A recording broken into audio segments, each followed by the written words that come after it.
Donc c'est un site de gestion pour des cliniques vétérinaires. Sur la page d'accueil, les secrétaires ont un tableau de bord avec différents indicateurs.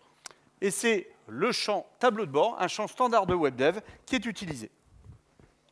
Alors directement depuis le tableau de bord, les secrétaires peuvent rechercher le dossier d'un patient.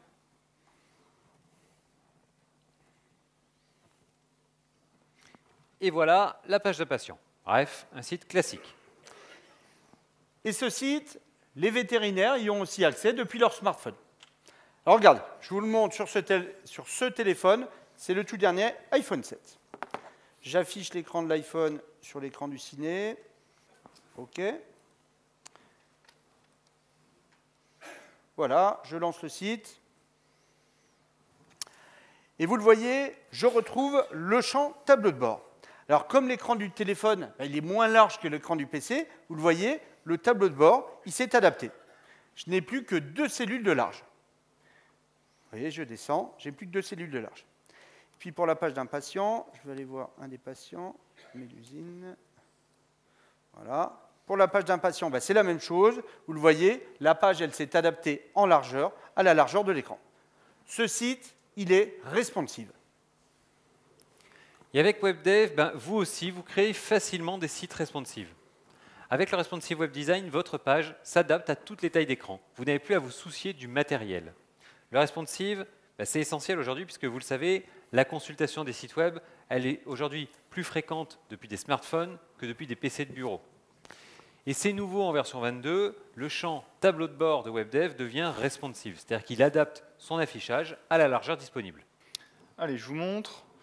Donc ici, je vais vous montrer sur le tableau de bord, voilà. Donc vous voyez ici, j'ai l'affichage le plus large. Si je réduis mon navigateur, hop, le site s'adapte pour les tablettes. Si je continue de réduire, le site s'adapte pour les smartphones, comme on l'a vu sur l'iPhone 7. Et tout ça, c'est facile avec WebDev, puisque vous bénéficiez de l'édition WYSIWYG du Responsive Web Design. Alors pour ceux qui ne connaîtraient pas, je vous rappelle rapidement le principe des pages responsives sur la fiche d'un patient. Donc voici la fiche du patient. Donc cette page, c'est une page responsive web design. Alors cette page, vous l'avez vu, quand je la redimensionne, les champs se réduisent proportionnellement à la largeur de la page. Je continue de réduire et à un moment donné, j'arrive à un point de rupture. Alors ce point de rupture, en fait, c'est le passage à une visualisation tablette. La zone tablette, c'est la zone verte que vous voyez ici en haut. Alors quand j'arrive à ce point de rupture, l'organisation de la page, elle change. La disposition des champs dans la tranche tablette, c'est moi qui l'ai définie. Je réduis encore et j'arrive sur un deuxième point de rupture.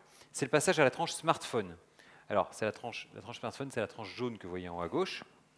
Et la disposition des champs dans la tranche smartphone, là encore, c'est moi qui l'ai définie. Et c'est la même page. J'ai redimensionné et redisposé les champs pour chaque catégorie d'appareil. Et en exécution, c'est WebDev qui fait tout. Alors, dans mon cas, vous le voyez, j'ai 3 organisations différentes. On appelle ça des tranches de résolution. Donc, j'ai la tranche mobile, tablette et desktop. J'ai gardé les tranches par défaut, en fait. Mais vous pouvez, bien entendu, définir autant de tranches que vous voulez. Et nouveauté en version 22, vous pouvez à présent choisir entre 2 modes de construction différents pour une page responsive, Desktop First ou Mobile First. Alors, en Desktop First, en fait, on construit les pages pour le desktop, pour le bureau, et ensuite on adapte le contenu pour les tailles inférieures. Alors, ce mode, il est notamment très adapté quand vous avez un site existant pour desktop et que vous voulez le rendre disponible sur les mobiles. En Mobile First, c'est exactement l'inverse. Vous construisez une page minimale mais complète pour le mobile, et ensuite vous l'enrichissez pour les tranches plus grandes. Alors pour les nouveaux sites, c'est préférable d'utiliser le Mobile First puisque ça vous permet de vous concentrer sur le contenu essentiel de votre site. Et ensuite, vous l'enrichissez. Alors dans tous les cas, en fait, c'est vous qui choisissez le mode que vous voulez en fonction de vos préférences. Pour choisir le mode, c'est ici, dans le menu contextuel des tranches.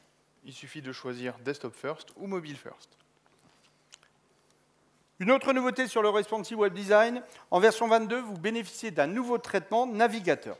C'est le traitement de changement de tranche de résolution.